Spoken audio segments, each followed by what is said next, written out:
అదేవిధంగా ఈ మెయిన్స్కు సెలెక్ట్ అయినాక కూడా మళ్ళీ ఇంటర్వ్యూలో ఉన్నప్పుడు కూడా ఖచ్చితంగా మీకు ఆర్థిక సహాయాన్ని అందించి మిమ్మల్ని ప్రోత్సహించడానికి ఈ ప్రభుత్వం ఉంటుంది. ఇది ప్రజాధనం, ప్రజల కోసం, ప్రజల ఉపయోగం కోసం. మా ప్రాధాన్యత ప్రజలు. గతంలో కూడా ఈ ధనం ఉండే, గత ప్రభుత్వం దగ్గర నిధులు లేక కాదు.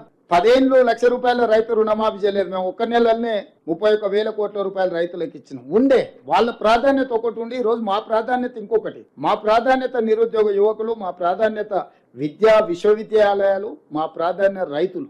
ఈరోజు మీరు కూడా సివిల్స్కు సెలెక్ట్ అవ్వడం ద్వారా మీ జిల్లాలల్లా, మీ మండలాలల్లా, మీ చుట్టాలల్లా, మీ మిత్రులల్లా ఇంకా కొంతమంది అరే ఇది బాగున్నది, మనం ప్రిపేర్ అవుతే మంచి హోదా వస్తుంది, స్లోగా మన సెలెక్ట్ చేయమంటే మన వాళ్ళు ఎన్నికైతున్నాయి, పెరుగుతూ ఉన్నాయి.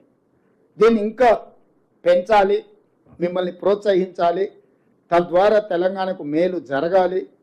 మాకు కూడా ఒక జాబ్ సాటిస్ఫాక్షన్, అంటే మేము ప్రజాప్రతినిధులు ఎన్నికై మాకు ఆత్మ సంతృప్తి కలగాలి. అరే మేము కూడా మా హయాంలో కొంత మంచి పని చేసినాం, యువతకు కొన్ని ప్రోత్సాహకాలు ఇచ్చినాము, ఈ రకంగా ముందుకు తీసుకెళ్తే ఇది తెలంగాణకు ప్రయోజనం జరుగుతుంది అన్న ఆలోచనతోని ఈరోజు మనం పూర్తి స్థాయిలో ప్రయత్నం చేస్తున్నాము.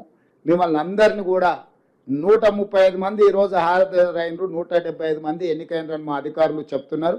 అందరికందరూ మెయిన్స్ కూడా క్లియర్ చేయాలి. ఇంటర్వ్యూలలో కూడా మీరు ఎంపిక అవ్వాలి. ఎక్కడైనా ఏదైనా మీకు ఏదన్నా అనుకోని సమస్య వచ్చినా, ఏదన్నా మీకు చిక్కుముడిలాగా అనిపించినా ఈ ప్రభుత్వం దగ్గరికి రాండి. మీ అన్నగా, ముఖ్యమంత్రిగా మీకు ఏ అవసరమైనా నేను అందుబాటులో ఉండి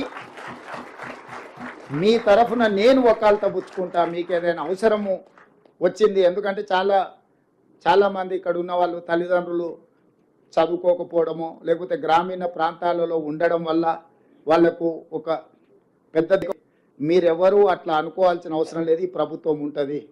నేను నా మంత్రివర్గ సహచరులు మీ ఏ సమస్య వచ్చినా ఎవరితోనైనా మాట్లాడడానికి, అది కేంద్ర ప్రభుత్వమైనా, పరీక్షల నిర్వహణ విధానంలో అయినా ఏ అవసరం ఉన్నా మేము సహకారం అందిస్తాము.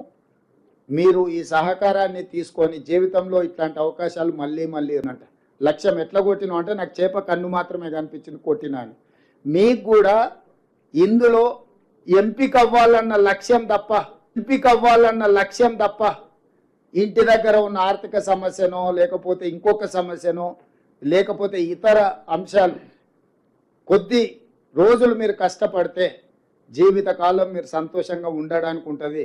కొద్ది కాలం చిన్న వ్యామోహాల పట్ల మీరు సమయం కేటాయిస్తే మీకు జీవితకాలం బాధనే మిగులుతుంది. కాబట్టి మీరందరూ కష్టపడి ఐఆర్ఎస్లుగా మళ్ళీ ఇక్కడికి రావాలని, వీలైనంత వరకు ఏ రాష్ట్రంలో ఉన్నా కూడా ఈ రాష్ట్రం యొక్క అభివృద్ధి కోసం మీరు కృషి చేయాలని తెలియజేస్తూ మనస్ఫూర్తిగా మిమ్మల్ని అభినందిస్తూ ఈ కార్యక్రమాన్ని చేపట్టినందుకు ఉప ముఖ్యమంత్రి గారిని కూడా మనస్ఫూర్తిగా నేను అభినందిస్తున్నా. ధన్యవాదాలు మిత్రులారా.